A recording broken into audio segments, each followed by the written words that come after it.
محمد رسول الله لا إله إلا الله علي ولي الله. The question whether or not Sayyidah Fatima alayha, the daughter of the Messenger of Allah, and the members of her household, may peace and blessings be upon them, were threatened or attacked is one that has remained a matter of contention between Islam's two main schools throughout history, between the Shia and Sunnis.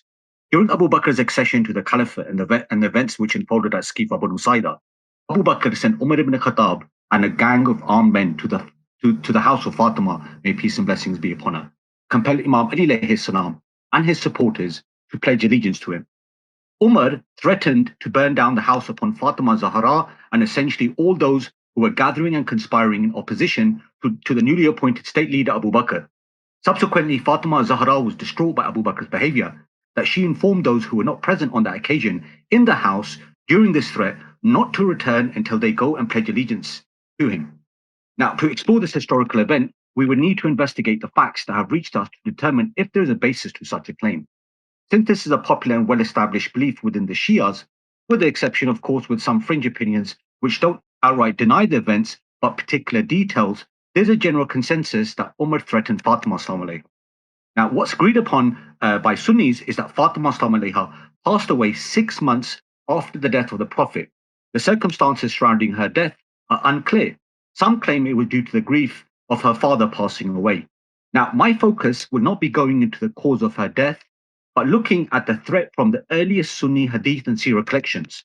The threat against Sayyidah Fatima Sallallahu has been reported in multiple sources, a plethora of sources, and some of these are amongst the earliest materials to be found in Sunni Islam.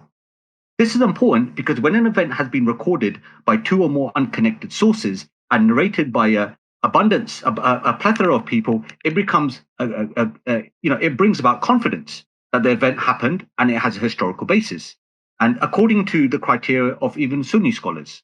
Now, in my rebuttal, I'll essentially be covering the following 6 areas. Number 1, the Sunni methodology of censorship when it comes to the vices of the companions. Number 2, the reason for the gathering at the house of Sayyidah Fatima Sallallahu. Number 3, Umar's threat to burn the house upon those who were gathering there. Number 4, the confrontation that occurred at the house. Number 5, the earliest generations who narrated these events. And number 6, finally, Abu Bakr's confession on his deathbed. So now, inshallah ta'ala, what I'm going to do is present you all a document, and inshallah we'll go and read these sources together. So firstly, I'd like to come to the Sunni methodology of censorship when it comes to the vices of the Sahaba. He mentions in his book, Shira Lumatul Itiqad, page number 151, he says not to mention the vices of the companions, meaning it's not permitted to discuss the vices of the companions. Ibn Fawzan, in his book, again in the commentary of Shara Lumatul Itiqad, mentions in page 249, 252, he says it's not allowed to talk badly about any one of them, meaning any one of the companions. It's not permissible to seek their mistakes.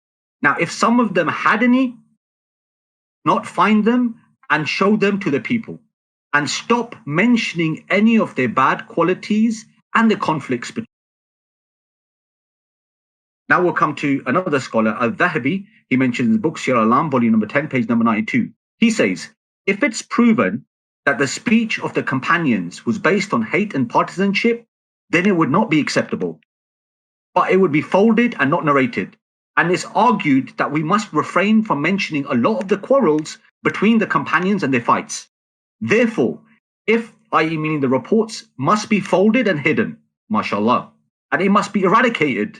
It must be eradicated, even so that the heart will be clean and gathered over the love of the companions and being pleased with them. And hiding these writings is mainly from the groups and some of the scholars. So as you can see, that when it comes to the essentially the Sunni belief, when it comes to the vices of the Sahaba, they don't discuss them, they remove these reports, they hide them, they conceal them, they destroy them.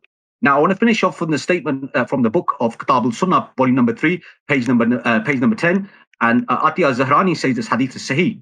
So he mentions that Abu Awana wrote a book. Okay, so Abu Awana wrote a book in which there were the faults of the companions and other issues. So Salim ibn Abi Matzi, who's a scholar, came to him and said, "Oh, Abu Awana, give me that book. Give me this book about the faults of the Sahaba." Now, what did he do with this book? So he gave it to him, and when he got it, he burned it. When it comes to the vices of the Sahaba, this is at what level they go to. to hide and conceal the disputes between the companions. Now, the question we need to ask ourselves is, how true of an account are we going to get from the books when it comes to this particular event, whether or not Umar threatened Fatima salam alayha and essentially all those who were gathering? Something to think about. Now, firstly, I would want to prove the point that why did Ahlul Bayt Islam gather in the house? So Ibn Hibban mentions in his book, Mashair al-Ulama, page number 10, he mentions the full name of Abu Bakr, and then he says he became a Khalifa on the day in which the Messenger of Allah passed away. He then spoke on the pulpit the next day after his allegiance. When they were finished with the burial of Mustafa, people pledged him allegiance publicly and called him the successor of the Messenger of Allah, and his rule became established in secret and in public.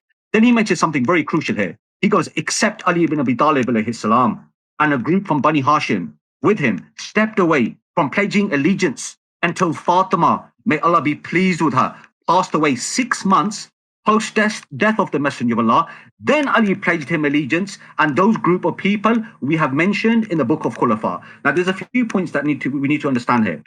So we can see that Ahlul Bayt alayhi salam, and obviously Bani Hashim, and obviously those who were in support of them, were not in support of what happened in terms of the events that unfolded at Skifa Banu Saida. So these individuals remained aside. And according to the statement of Ibn Hibban, Ali alayhi salam did not pledge allegiance until 6 months after the death of Fatima salam alayha, which is quite interesting because in the reports we're about to discuss now, this seems to suggest that this pledge of allegiance was something immediate, which then contradicts these particular type of reports, which we'll find inshallah later into this discussion. Now, I will prove this from the most authentic books of Sunnis.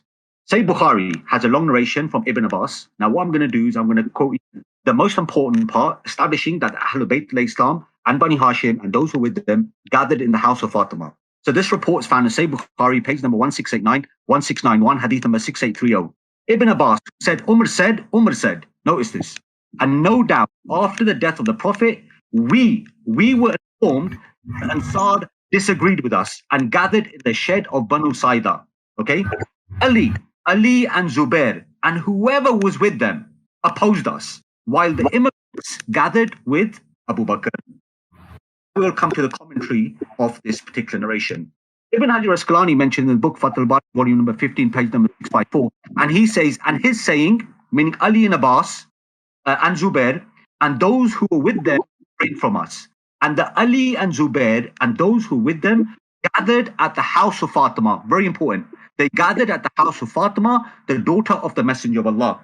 That's confirmed by Ibn Hajar Asqalani, and as you weigh Ibn Hajar Asqalani's commentary, the most famous of Sahih Bukhari. Okay, and then again, we've got another famous scholar on the commentary of Sahih Bukhari, Sahih Bukhari, Badruddin Aini, and he says, his saying, he opposed us, i.e. he turned away from us, that Ali and Zubair and those who were with them were left behind in the house of Fatima. So we can confirm now, based on the report, based on the narration from Bukhari and the statement of these two scholars, Ahlul Bayt alayhi salam gathered in the house of Fatima salam alayha in opposition to who? Okay. Now let's come to the report about the actual threat. So this report is very important because it establishes the threat that Umar made. Let's have a look at what he said.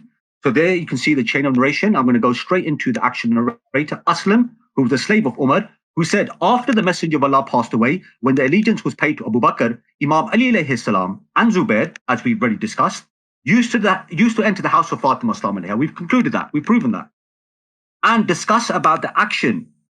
When this news reached Umar ibn Khattab, he went out and entered the house of Bibi Fatima salam alayha. He said, O daughter of the Messenger of Allah, my most beloved is your father, and after him it's you. But, notice, he says, but by Allah, this love is not hindrance to me that if these people got collected in your house, Fatima, I will burn your house. Then he went out.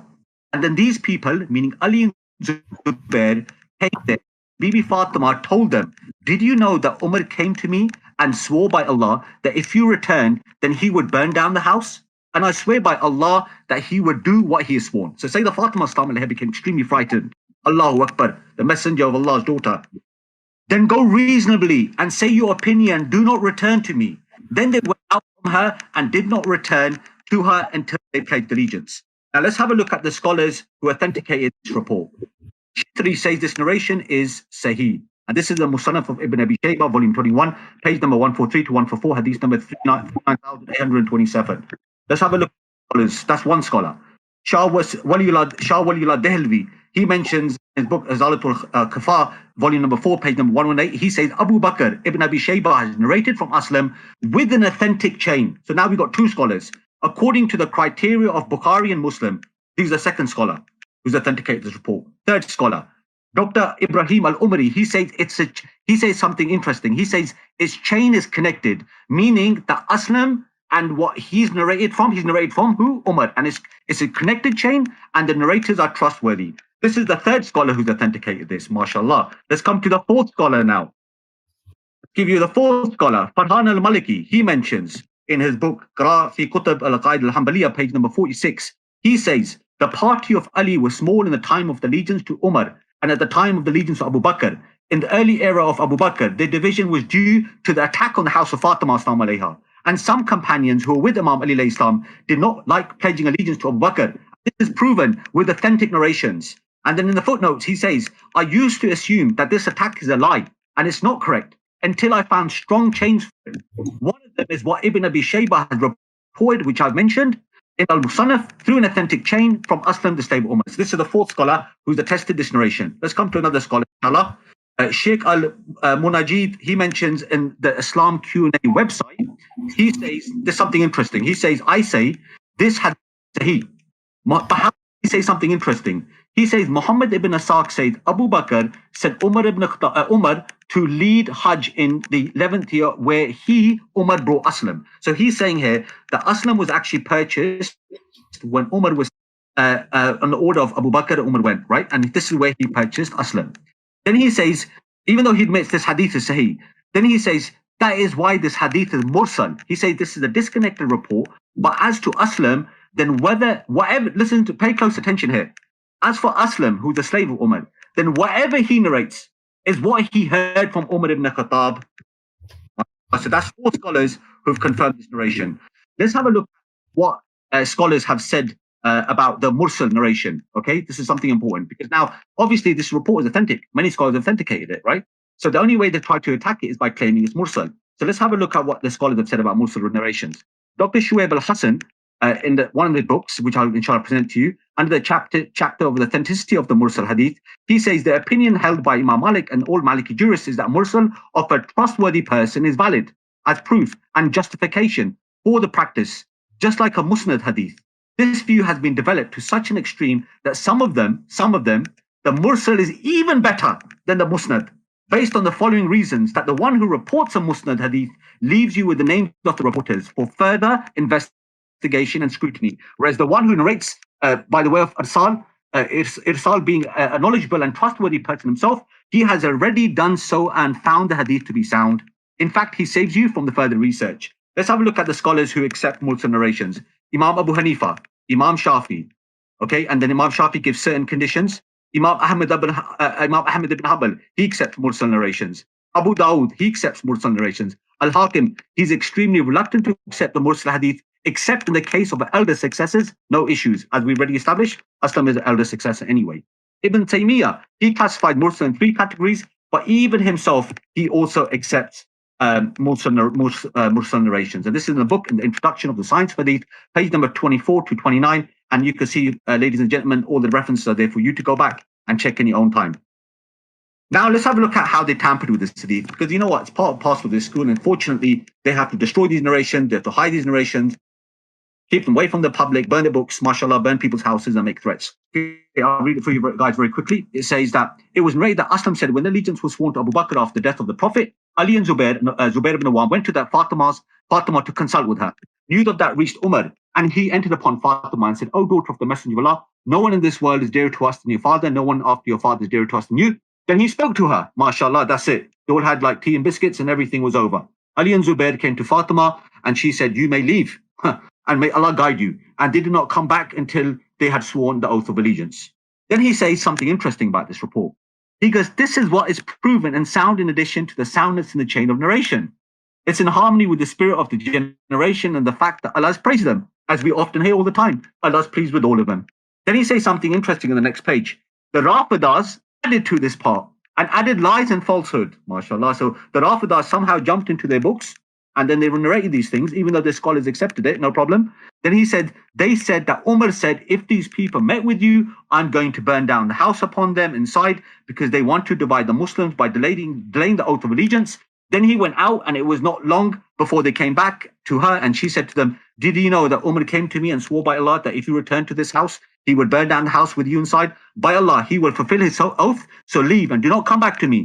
So they did that and did not come back until they had sworn the oath of allegiance. So this is something which we've already proven, but you can see now this report is caused a major indigestion that the scholars have to resort to this type of propaganda when it comes to accusing even Shias of making this thing up. Let's have a look at other scholars who distorted this narration. Ibn Abi Asim, he mentions exactly the same thing. And then he goes through the report, and then he says that basically, let me get to the point. Zayd ibn Aslam from his father, he said, the news reached Umar ibn Khattab that some people have gathered in the house of Fatima. He went to her and said, oh, daughter of the Messenger of Allah, my most beloved to you, the father after him is you. Then he says something interesting. He adds the extra part. He says, I was informed that these people have gathered in your house, but by Allah, if this is true, I will burn your house upon them. When they came to Fatima, Fatima said, son of Khattab, came and said so-and-so. What's so-and-so? Sometimes they cut this out, sometimes they cut that out. That here they got so-and-so, the religion of so-and-so. And he would do what he has sworn. So they dispersed until they pledged allegiance. So Amr ibn Abdul Munim says this hadith is sahih. And this is in the book Al-Mudhakkar, page number 41. Let's have a look how Al-Hakim is played with this narration. Again, similar sort of narration, and then it stops. Al-Hakim then authenticates it. He says the chain is sahih by the criteria of Bukhari and Muslim. Then Al-Dhahabi says something interesting. He says amazingly strange. Amazingly strange. So here is another example of the distortion. And Dr. Bashar al-Awad al-Maruf says this hadith is authentic. This is in the book, Tariq al-Baghdad. So numerous scholars played about this tradition. Ahmad ibn Hanbal, again, in his book, Fadail al-Sahaba. This tradition is Hassan by Wasila Ahmad. And he says that Ali and Zubair ibn Awam went to Fatima to consult her. And that's it. And then basically, and he spoke to her. And that's all. SubhanAllah, there was just like one big picnic and then everything was fine. That's from Fadail al-Sahaba. Ibn Abdul Barr, again, another type of distortion, the same narration. They've distorted this narration so badly, they try to hide it as much as possible, right? I mean, when you guys get a chance, inshallah, you can read that for yourselves. These are numerous examples. So let's have a look. What have we concluded? We've concluded nine scholars, Al-Shithri, Amr ibn Abdul Munim, Shah Wali Allah Delvi, Dr. Ibrahim al-Umari, Farhan al-Maliki, Al-Hakim, Wasila Ahmad, Dr. Bashar al-Wad al-Maruf, and Sheikh al-Munajjid. All nine scholars said this narration is authentic. MashaAllah. Okay, let's have a look at some later reports that also support this incident. So these are later reports, no doubt. And I'm not going to deny that, but these don't actually contradict what I've already proven. So this is quite interesting. So this is from Ibn Awn, that Abu Bakr requested Ali to give his allegiance, and Ali did not answer the pledges. So Umar came with a torch. He came with a torch, some more information. And he went to Fatima. Fatima received them at the door, and Fatima said, oh, Umar ibn Khattab, do you want to burn my house? My house. He said, yes. And this is stronger in terms of following what your father came with. I mean, giving bay'ah to Abu Bakr is following what the Prophet has recommended. And Ali came and gave his pledge and said, I was planning not to leave my house until I collected the Quran. Yet bear in mind, when I started earlier, according to the scholars, this pledge of allegiance was not given till 6 months after. So I didn't even accept this account. I believe that they distorted these accounts as much as possible, and we shouldn't even be trusting what they've narrated. Then let's give you some more information about this event. But this is another tradition that supports the previous incident. This actually established a clash that occurred between Abu Bakr's party and obviously the Ahlul Bayt. So there's two narrations here, and this is from Kitab al-Sunnah by Abdullah ibn Ahmad, two chains. So the first chain goes from Musa ibn Uqba from Ibn Shihab al-Zuhri. So this chain is actually disconnected, but inshallah we'll get to that afterwards.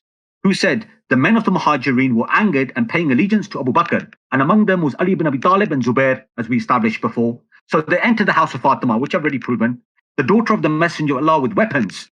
More information, with weapons. That Umar came with a gang of Muslims, and among them was Usayd and Salama ibn Waqsh, and they were from Bani Abd al-Ashal, and it said that Thabit ibn Qas al-Shams, the brother of Bani Harith, etc. And then one of them took the sword of Zubair and he hit it on a stone until he broke it. Now, here is another report. This report is actually not mursal, it's a connected report from Sa'd ibn Ibrahim, who said, I was told by Ibrahim ibn Abdurrahman ibn Auf, the son of the Sahaba, Abdurrahman, was with Umar on that day, and Muhammad ibn Muslimah broke the sword of Zubair. Now, there's two narrations. Let's have a look at the authenticity. Dr. Muhammad ibn Syed ibn Salim said this hadith is sahih. Both chains, he deems them as authentic. So let's come to another scholar who's authenticated this report, both of the reports. Abu Abdullah Adil says both hadith are Hasan, reliable. This is his annotation to Kitab al-Sunnah. Another scholar, Ahmad ibn Ali al-Kafeli, Ariyashi, he says the second report, the continuous one, which I mentioned, not the one from Zuhri, the one from the son of Abdurrahman ibn Auf, Ibrahim, he says that this narration is sahih. So there are the three scholars so far I've provided details on, including the 9 previous ones, which I've mentioned on the Aslam one. Again, Sheikh al-Munajjid, he says it was also stated in some strong narrations that some disputes occurred between Umar ibn Khattab and those who were with him, and Zubair ibn Awam, who was with Ali ibn Abi Talib. May Allah be pleased with them. And that was in the house of Fatima salam alayha. And that there it is, you can see there for yourselves. So what we concluded, that 4 scholars have attested this. Dr. Muhammad ibn Said, Abu Abdullah Adil, Ahmad ibn Ali al-Kafeli, Sheikh al-Munajjid. So now we'll come to another report. This report actually connects the threat and the breaking of the sword in one report. So I'm not going to read through the whole narration. I'm just going to go from Abi Salama, who is one of the sons of Abdurrahman ibn Auf, like Ibrahim. And if you notice the red part, then Abu Bakr returned and sat on the pulpit, and the next day people pledged allegiance to him. And Ali and Zubair entered into the house of Fatima, the daughter of the Messenger of Allah, which we've already proven. That Umar came and said, come out for allegiance. By Allah, you either come out or I will burn your house down. So Zubair came out holding his sword, already proven this. Then Ziyad ibn Labayd al-Ansari from among the Bayda held him by his neck and pressed it. So the sword dropped from his hand, and Ziyad took it and said, no, but break it will break it with a rock. We can go through the narration, the authenticity of this from the book of Juz of Hisham ibn Umar, page number 1 to 5, hadith number 47. So let's have a look at later reports. So which again report the same thing. This is actually a mursal narration. This is a much later narrator, but again, it's combining both things, the threat and the sword in both reports. Because this scholars can't make mind up what to hide and what to destroy and what to burn. Ziyad ibn Qulayb, but this is a disconnected report, just to make it clear. Umar ibn Khattab came to the house of Ali ibn Abi Talib, Talha and Zubair, and some of the immigrants who were also in the house. Umar cried out, by God, either you come out to render the oath of allegiance, or I will set the house on fire. We've already proven this. Then Zubair came out with his sword drawn, and he stumbled upon something. Then the sword fell out from his hand, so they jumped over him and seized him. So now I want to come to Abu Bakr's confession. So Abu Bakr's confession. So this is from the book, from Al-Hadith al-Muqtara, volume number 1, page number 18. Very quickly about this book, in the introduction, it said about this book, it's one of the most sahih books after Bukhari and Muslim, and that's by Sakhawi. Suyuti says one of them, which again, he praises this book highly, and he says that the author only obliged himself to connect authentic narrations. Al-Dhahabi says this book contains hadith that can be taken as proof besides what's been collected in Sahih Bukhari and Sahih Muslim. So this is how important this book is. Let's have a look at the report. And by the way, it's about connecting all the dots together. Let's connect the dots together. So I'm not going to read the whole narration, but this incident took place on the deathbed of Abu Bakr. And this report is from another son of Abdurrahman ibn Auf, who we established, who was involved in the attack of the house on Sayyidah Fatima. So this report comes from his son, Humayd ibn Abdurrahman, and he says from Ibn Abdurrahman ibn Auf, and it goes all the way up, and it goes up the chain, and then you can see the red part where it says that Abdurrahman ibn Auf says he entered upon Fatima to wish him farewell during his sickness in which he died. Then he said, indeed, I do regret 3 things which I should have done. And those 3 things are, number 1, he explains that, and then he goes in to say that one of the 3 things which he regrets is that I would not have uncovered the house of Fatima salam alayha. And this hadith is Hasan, reliable, according to the Al-Maqdisi. Mutik al-Hindi in his book Kanz al-Amal has also authenticated this report, and this is according to Syed ibn Mansur in his Kitab al-Sunan, which, by the way, it's not found in Kitab al-Sunan anymore. If you guys can find it for me, please do let me know, but it seems as if they did another job of distorting and burning it. That's the status of Syed ibn Mansur. He was a major scholar for them, Siyar al-Alam Nubala. Al-Dhahabi mentions his biography, who he was. but this is additional report. This comes from Zuhri. This chain is actually not authentic. I don't have any testations, but you can see there's multiple people who are actually narrating this event, and it's the same thing. Abu Bakr regretting that he did not attack the house of Fatima on his deathbed. Let's have a look at the distort of this narration, mashallah. So the part that actually says that he wished he didn't do that, he says, I wish I had not done, and I wish I had not done so and so. The religion of done so and so, everything is so and so for these guys. So in summary, let me finish my summary, inshallah. What have we proven? We've proven that Sunni scholars have censored the hadith regarding the vices between the Sahaba. Number 2, we established that Ahlul Bayt al-Islam gathered in the house of Fatima alayha. Number 3, the threat from Umar and the authentication of 9 scholars. Brothers and sisters, pay close attention. 9 scholars have authenticated this chain. I've established the distortion that the scholars have done. I've also proven the breaking of Zubair's sword, attestation of 4 scholars, the threat and confrontation in the same report from the Jews of Hisham ibn Umar, Abu Bakr's confession and his distortion and authentication by the al-Maqdisi and Syed ibn Mansur. The 2 scholars authenticated that report. So in conclusion, we have collective generations narrating the threat and the confrontation. Let's have a look. Let's count these people. Number 1, Aslam. Number 2, Zuhri. Number 3, Sulaiman al-Timi. Ibn On. By the way, Sulaiman al-Timi is a historian and scholar. We can get to his biography. He actually appears in the chain in one of the reports I mentioned in Bladri. Ibn On, a Mursal narration. These 2 were Mursal anyway. Ziyad ibn Qalayb, which again is Mursal. That's fine. These are all supporting narrations. 3 sons, mashallah, 3 sons of Abdul Rahman ibn Auf, the individual who was involved, right? Ibrahim, he reported the clash. Abi Salama, the threat and clash. And Hamid ibn Abdul Rahman, he reported the confession of Abu Bakr. Brothers and sisters, the evidence is pretty much clear. I'll leave you to decide whether there's something which, as Dr. Salabi said, half of these made up. Thank you very much.